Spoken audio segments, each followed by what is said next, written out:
बंधुओं, आज के हिंदी चिंतन में पुनः आपका स्वागत है।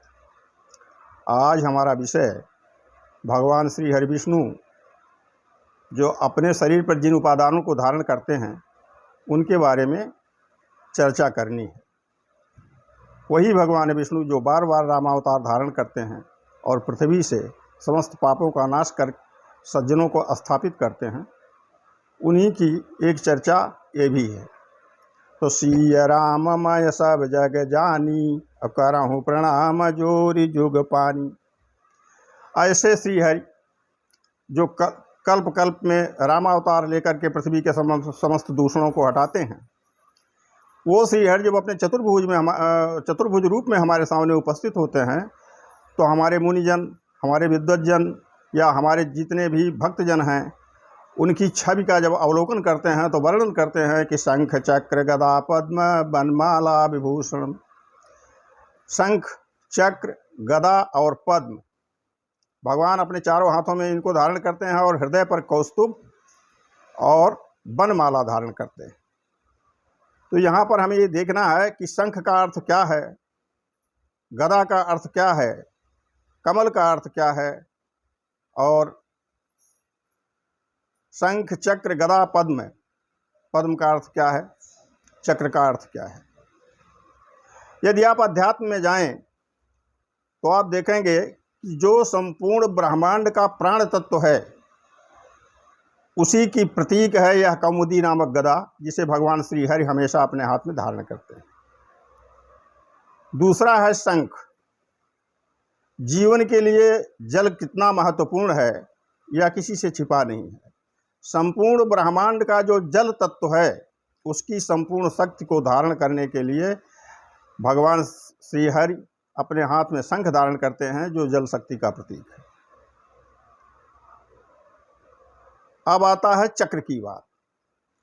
चक्र संपूर्ण ब्रह्मांड के जो तेज है, बिना तेज का कोई संसार विकसित नहीं हो सकता है। ऐसे में संपूर्ण ब्रह्मांड का जो समस्त तेज है उसको धारण करने का जो प्रतीक है भगवान अपने हाथ में धारण करते हैं, उंगली पर धारण करते हैं, वह है चक्र। अब बात आती है कमल की।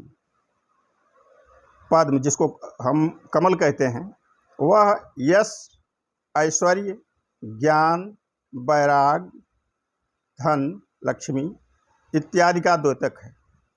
क्योंकि जब प्रभु किसी सृष्टि की रचना करते हैं तो इन सभी उपादानों की आवश्यकता होती है उसके संचालन के लिए, जो भगवान श्री हरि पद्म के रूप में धारण करते हैं।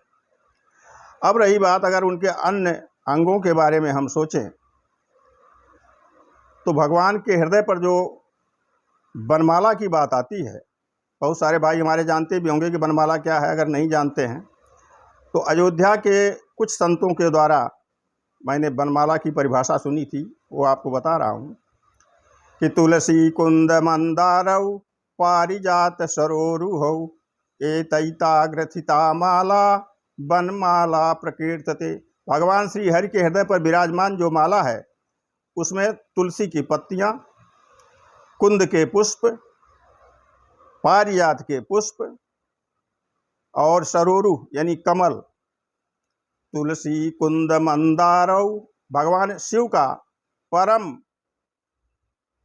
प्रिय पुष्प मंदार, जिसका दूसरा नाम एक तरीके से पारिजात के रूप में भी स्वर्गलोक में पूजा जाता है, वो कल्प वृक्ष के रूप में भी। इन पांचों तत्वों से बनी हुई, पांचों तत्वों से निर्मित जो माला होती है वही माला वनमाला कहलाती है।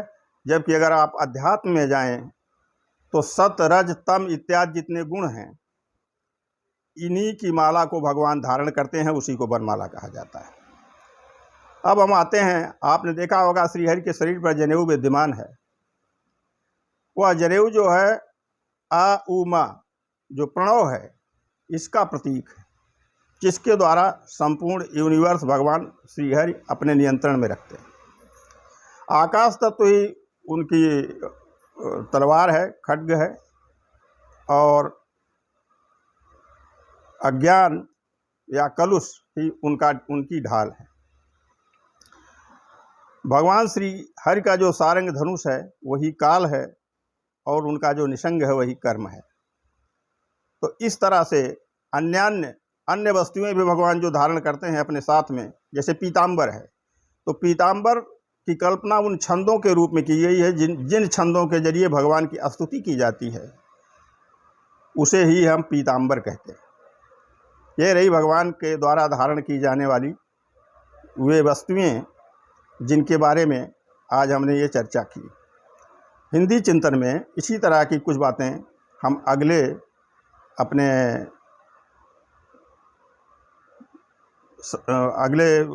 एपिसोड में करेंगे।